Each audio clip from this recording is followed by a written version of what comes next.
할렐루야.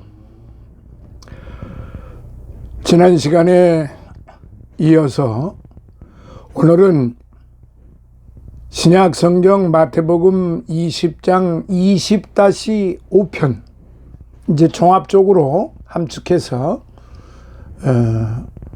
5편 6편으로 마무리를 하도록 그렇게 하겠습니다.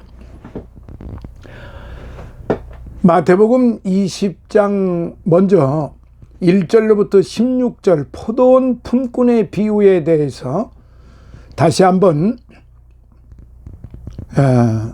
구체적으로 좀 말씀을 간단 명료하게 제가 말씀을 마무리하도록 그렇게 하겠습니다.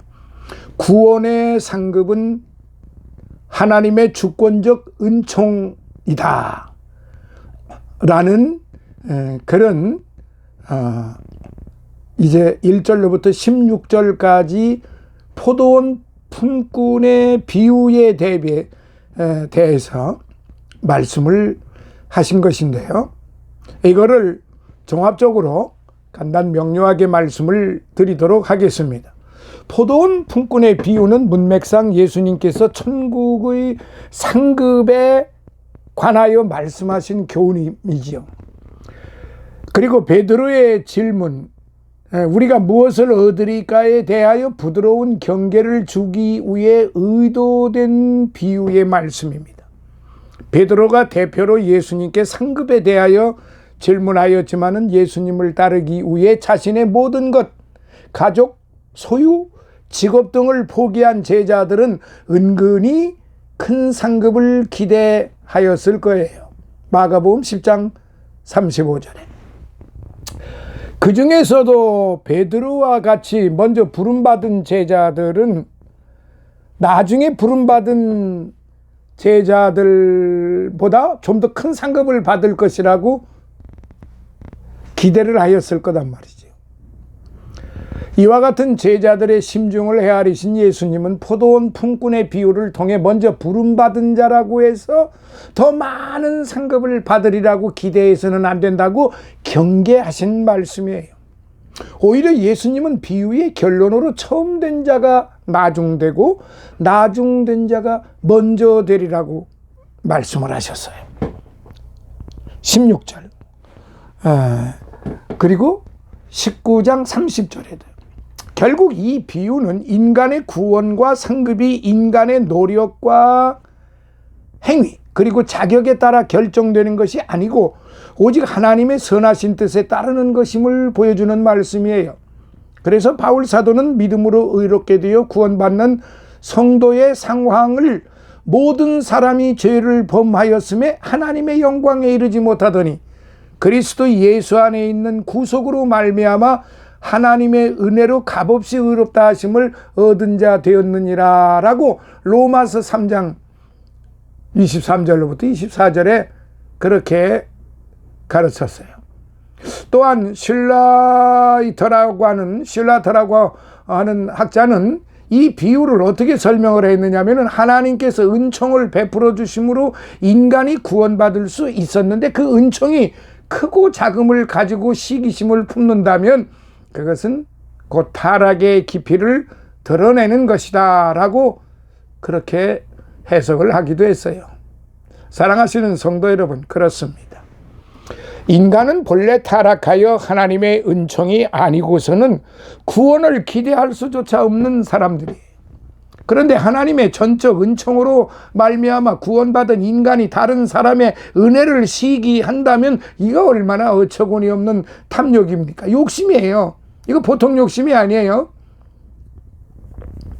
예수님은 포도원 품꾼의 비유를 통하여 바로 구원이 하나님의 전적 은총에 의한 선물임을 명백하게 보여주신 그런 말씀이셨어요. 포도원 품꾼의 비유는요, 당시 유대 사회에서 포도 농사, 특히 포도 추수의 풍습을 살펴볼 때 그 의미가 분명하게 부각이 돼요. 즉 포도원 주인은 하나님을, 청지기는 그리스도를, 그리고 품꾼들은 여러 시대를 걸쳐 부름받은 성도들을 가리킨다고 할 수 있는데요. 이제 이 비유에 나타난 포도원 주인의 활동을 통하여 하나님의 섭리를 몇 가지로 좀 살펴보면서 마무리하겠습니다. 첫째, 2절로부터 7절 여러 시간에 걸쳐 품꾼을 부르셨다는 사실입니다. 포도는 열매가 익기 시작하면 금세 너무 익어서 3, 4일 이내에 수확해야만 합니다. 만약 그 짧은 시간 내에 포도 수확을 끝내지 못하면 포도 알맹이가 튀어나오는 등 농사를 망치게 되어 있어요. 때문에 포도 수확에는 많은 품꾼이 집중적으로 투입되어야만 포도 농사를 망치지 않고 적게 수확할 수 있다는 사실이죠.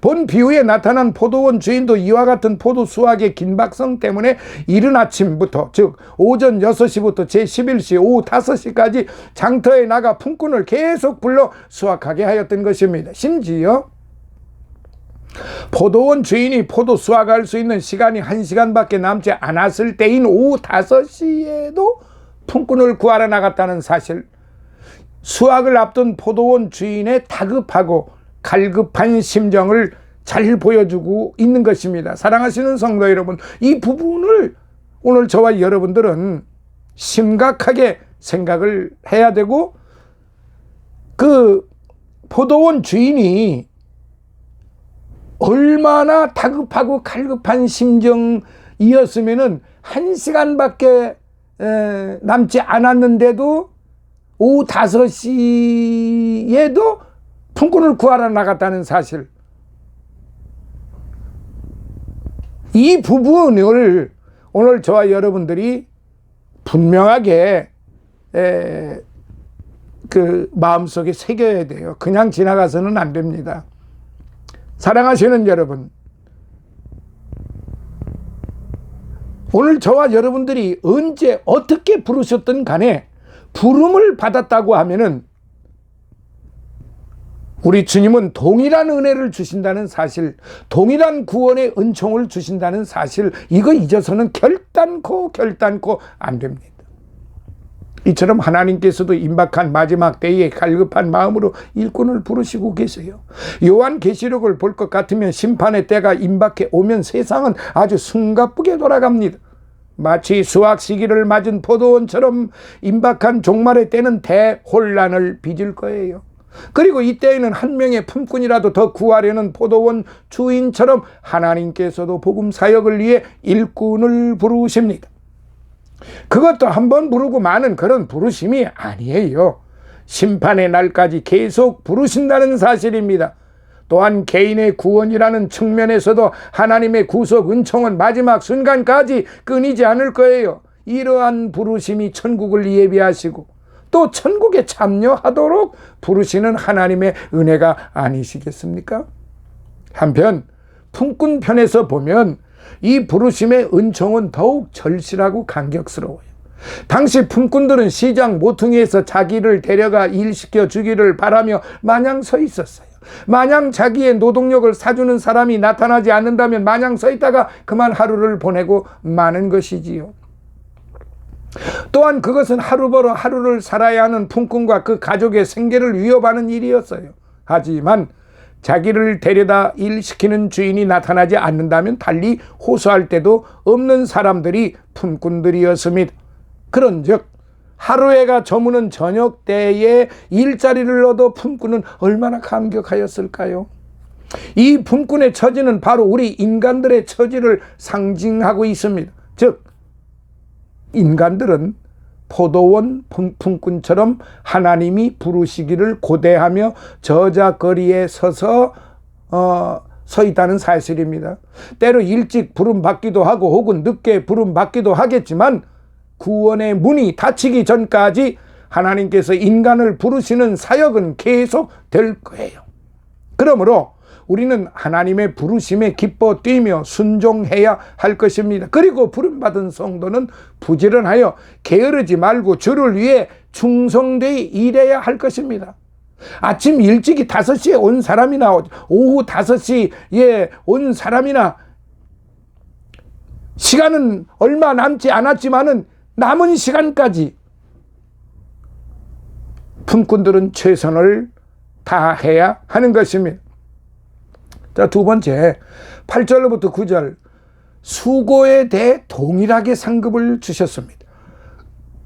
이 비유에서 품꾼들에게 지급될 품삯은 처음부터 일한 자나 나중에 와서 조금 일한 자나 동일했습니다. 그것도 나중에 온 품꾼부터 또 지불되었다는 사실이에요.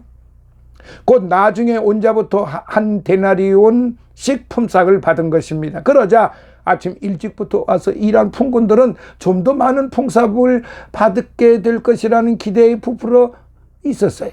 하지만 결과는 모든 품꾼이 동일한 품삯을 받는 것이었습니다. 포도원 주인이 나중 온 자에게도 한 데나리온을 준 것은 그것이 그 품꾼과 가족의 하루 생계비였기 때문입니다. 그리고 먼저 온 자에게 준 한 데나리온은 약속된 품삯이었습니다.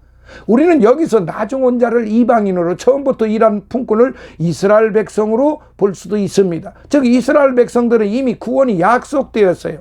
따라서 그 약속이 성취된 것으로 은혜를 입은 것이지요. 반면에 이방인들은 처음에 구원의 약속에서 소외되어 있었지만 늦게라도 부름받아 구원에 이르렀던 것입니다. 이처럼 청지기는 예기치 않은 방법으로 보상을 하는 것이죠.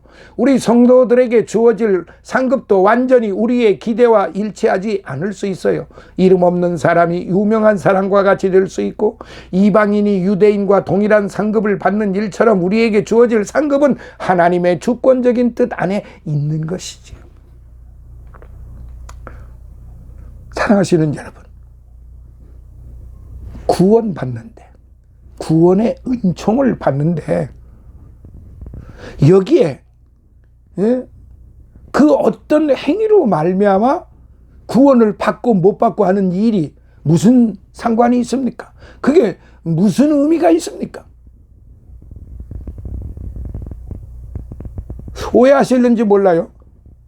제가 지금 말씀드리는 건 구원의 은총을 받는 일은 그 품꾼이 어떤 마음을 가졌든지 간에 그 품꾼이 오라고 했을 때 그 품꾼은 비록 가서 잠깐 일할 망정이라도 그 품꾼이 포도원 주인이 오라고 하니까 자기의 가족의 생계를 먹여 살려야 됩니다. 하루의 품삯이기 때문에. 그런데 그 주인이 청지기에게 그 품삯을 줄 때 하루에 그 생활비를 주는 거예요. 근데 일찍 왔다고 그래서 더 많이 준 게 아니고 나중에 왔다고 그래서 덜 준 게 아니고 일찍 온 사람이나 나중 온 사람이나 품꾼의 싹은 동일하게 주어졌다 이 말이죠. 왜냐하면은 아침에 일찍이 온 사람들이나 저녁에 오후에 늦게 온 사람들이나 하루에 일당을 받아야 하기 때문에 그렇습니다. 그러니까 주시는 이 소위 포도원 주인은 이렇게 공평정대한 것입니다. 쉽게 말하면 법을 따지고 어떤 전통을 따지고 문화를 따지고 이성을 따지고 윤리를 따지고 도덕을 따지는 사람 그 상관이 없어요. 우리가 일반적으로 생각해봐도 아침 일찍부터 와서 저녁까지 열심히 일하는데 그 사람이 약속한 품삯은 한 데나리온이에요. 더 받을 일도 없고 더 줄 일도 없어요. 그건 주인과 계약한 금액이기 때문에. 그런데 주인 마음대로 다급해서 그야말로 시간이 촉박해서 오후 5시에 나가서 한 사람이라도 더 불러들여가지고 포도를 하나라도 더 따야 하기 때문에 더 수확을 거두어야 하기 때문에 그 주인은 청지기를 시켜서 5시에 나가서라도 일꾼을 데려오라. 그러면 그 품꾼은 5시에 왔어도 하루의 품삯을 받는 거예요. 세상 사람들은 계산 그렇게 안 하잖아요. 아침부터 데려온 사람이 한 데나리온 주는데 오후 5시에 갔는데 세상에 사람들이 한 데나리온을 주겠어요? 똑같이 주겠어요? 10분의 1밖에 안 주지. 10분의 1밖에 안 했는데 그건 세상의 이치예요. 세상적으로 생각하는 사람, 이성적으로 생각하는 사람, 철학적으로 생각하는 사람, 지식적으로 생각하는 사람, 이런 사람들은 당연히 불평, 불만을 가질 수가 없고 항의할 수밖에 없는 그런 구조예요. 근데 주님은 그 포도원 주인은 그런 거 생각 안 한 거죠. 그리고 그들한테 그런 소리 들을 필요도 없는 거고요. 내가 너희들하고 약속한 품삯이 한 데나리온인데 이 사람이 와서 1시간을 일했어도 내가 한 데나리온 주겠다는데 너희들이 무슨 불평, 불만이냐. 구원의 은총을 받는 것은 품꾼의 형편을 보고 구원의 그 품삯을 주는 게 아니고 오직 주인의 마음대로, 오직 주인의 마음대로 주는 거예요. 주인이 주고 싶으니까 주는 거예요. 사랑하시는 여러분, 이해가 충분히 가시죠? 근데 이렇게 이와 같은 구원의 은총을 사람들은 자꾸 무엇을 거기다가 군더더기로 갖다가 붙여놔요. 덕지 갖다가 붙여놔요. 이렇게 하면 구원받는다. 이렇게 하면 구원받는다. 이렇게 하면은 구원받는다. 이렇게 하면은 구원받는다. 성경에 이렇게 하면은 그렇게 무슨 생활적으로 뭐 이렇게 해야만 구원받는다라고 그렇게 어디 기록이 되어 있어요?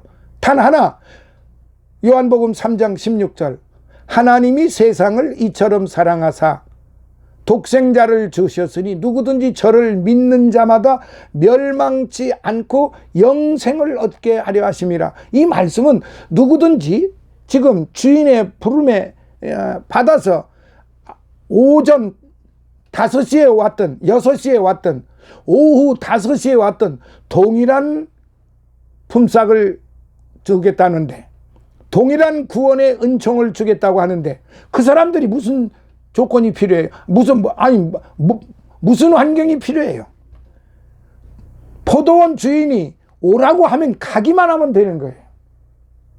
가서 어떻게 하느냐? 시키는 대로 일만 하면 되는 거예요. 사랑하시는 성도 여러분, 행위적 사건은 주인이 부르고 그 부름에 예하고 따라서 가서 구원의 은총을 받은 사람들이 주님의 뜻대로 살기 위해서 각자 행함을 하는 거예요. 어떤 행함이 잘못됐다고 해서 구원을 받고 못 받고 그거 아니에요. 우리가 잘 알듯이요, 십자가상의 한 강도, 한편의 강도라고 그랬으니까 흉악한 자 아니에요? 그가 세상에 살면서 무슨 일을 했는지 저는 잘 몰라요. 근데 강도로 십자가형을 받을 정도가 됐으면은 그는 세상에 살면서 정말로 흉악한 그런 행위를 하고 다녔던 거 아니에요? 사람도 죽였을 것이고 뭐 온갖 악행을 다 저질렀을 거 아니에요?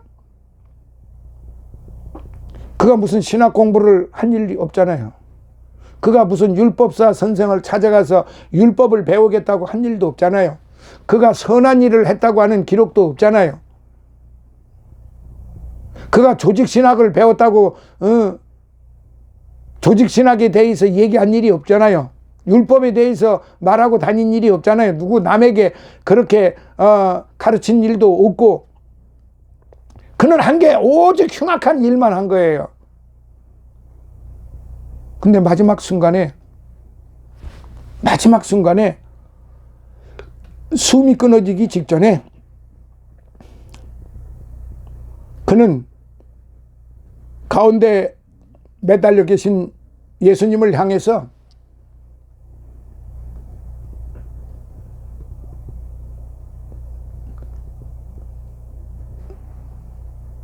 낙원에 가시거든.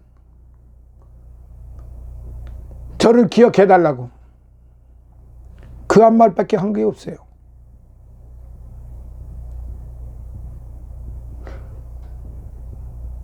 이 얼마나 기가 막힌 사건입니까? 그러니까 주님께서 그 고통 중에 계시면서도 그 한편에 있는 강도에게 네가 오늘 나와 함께 낙원에 있으리라 이렇게 말씀하셨어요. 네가 오늘 나와 함께 낙원에 있으리라. 이 무슨 말 뜻입니까?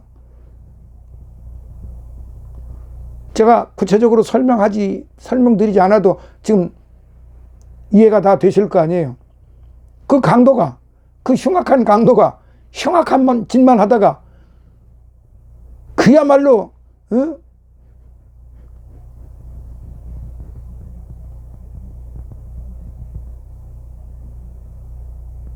순간적으로 순식간에 그는 구원의 은총을 받은 거 아니에요? 주님께서 그 강도, 너는 강도인데 네가 어찌 감히 내가 가는 곳에 갈 거냐? 너는 세상에서 온갖 흉악한 짓을 다 하지 않았느냐? 주님이 그렇게 물으셨어요? 단 한마디도, 얼굴색도 아마 그를 경멸하듯이 그렇게 하시지를 않았을 거예요. 그 고통스러우신 가운데에서도 그 한편의 강도, 나를 기억해달라고 하는 그 한마디에 그게 무슨 뜻이겠습니까? 나를 기억해달라고 하는 게.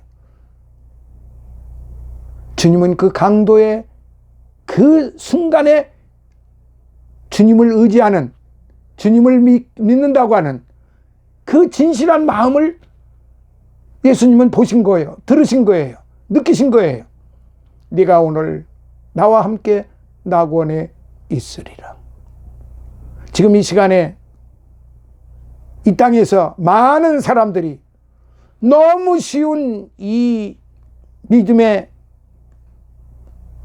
이 구원의 은총을 온갖 탐욕으로 가득 찬 삶을 살아가고 있지를 않나?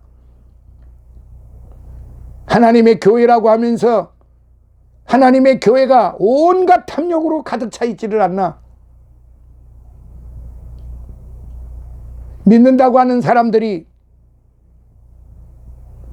얼마나 많은 탐욕 속에서 얼마나 많은 시기와 질투와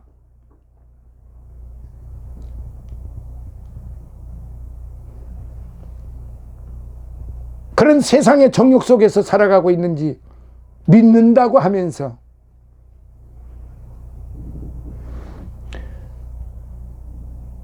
우리 주께 부름받은 주의 종들이 저라고 뭐 깨끗했겠어요? 저라고 온전했겠느냐고요? 이 세상을 살아오면서 저라고 온전했겠느냐고요?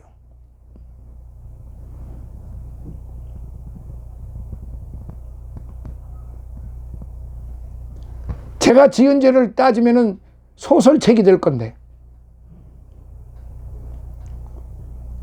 저라고 깨끗하겠느냐고요?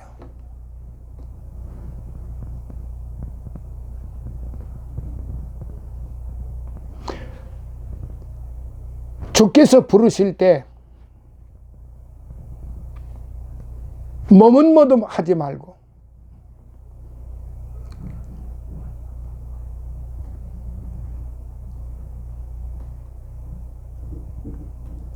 주께서 부르실 때 돌아오시기를 바랍니다. 혹시 이 말씀을 보시는 분, 지금 이 시간에 이 말씀을 보시고 들으시고 계시는, 이 영상을 보시고 계시다면은 내가 지금 잘 믿었나 못 믿었나를 한번 살펴보세요.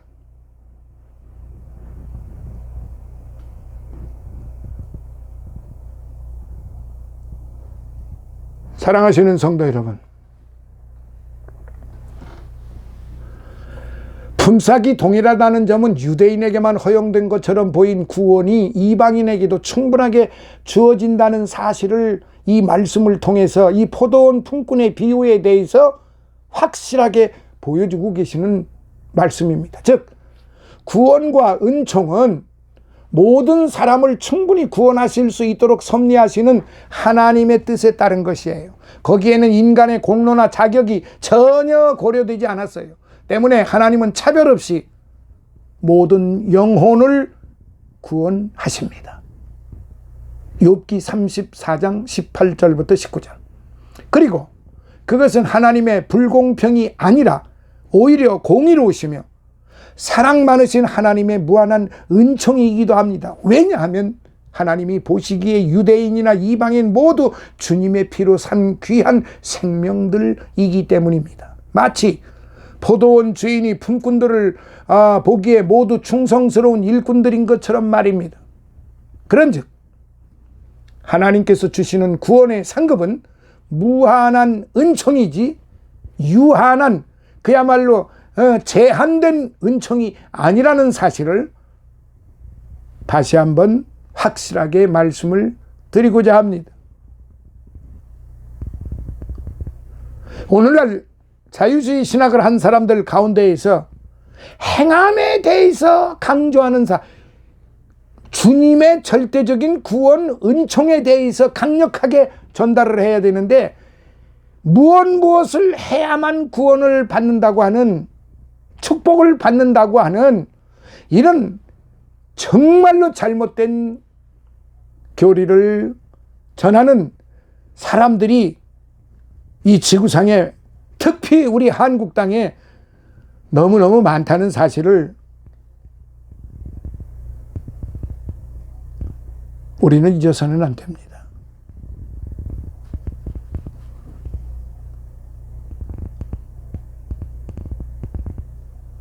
서울대학을 나오고 연세대 고려대 나오고 인류대학을 나와야만 훌륭한 목회자가 되는 거 아니에요. 그가 훌륭한 복음 사역자가 되는 거 아니에요. 좀 제발 정신 좀 차렸으면 좋겠습니다. 하나님의 말씀을 정확하게 전하는 사람이야말로, 그리고 그 말씀을 말씀대로 전하는 사람들, 온유하고 겸손한 주의 종들이야말로 그런 사람들이 진정으로 하나님이 기뻐하시는 종들이지, 세상에 막 우수한 대학을 나오고 뭐 박사가 되고 경력이 좋다고 그러고 뭐 큰 교회를 뭐 이렇게 거쳐왔다고 그래가지고 그 사람이 훌륭한 목회자라고 생각하는 이런 작태가 우리 한국 교회에 만연이 되어 있다는 사실 절대로 잊어서는 안 됩니다. 하나님이 불꽃 같은 눈초리로 내려다보십니다. 제가 공부하는 게 나쁘다고 한 게 아니에요.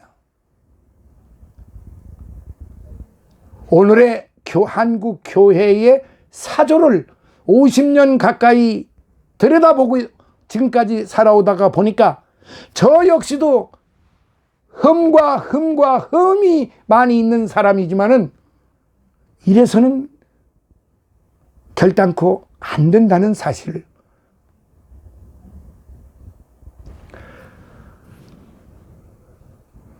그대로 10절로부터 16절 세 번째, 포도원 주인의 주권대로 주신 겁니다. 포도원 주인의 주권대로 주셨다는 사실을 다시 한번 인지하시기 바랍니다. 동일한 임금에 대해 아침부터 일한 품꾼들이 불만을 털어놓았어요. 즉 먼저 온 자들은 나중 온 자들이 한 데나리온을 받는 걸 보고 더 받을 것으로 기대하였어요. 그런데 동일하게 지급되는 품삯을 보고 불평을 하기 시작한 겁니다. 이는 인간적인 생각으로 당연한 것처럼 보여요. 그러나 하나님 앞에 선 자들은 무엇이든지 더 받으려고 해서는 안 돼요. 왜냐하면 은혜 받는 자가 무슨 자기 공로로 하나님의 은혜를 받는 것이 아니기 때문에 그렇습니다.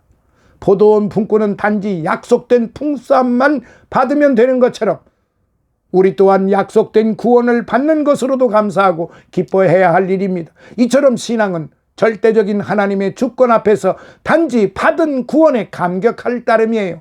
하나님의 백성된 자는 하나님의 행하심을 잘했다 혹은 잘못했다고 평가할 수 없어요.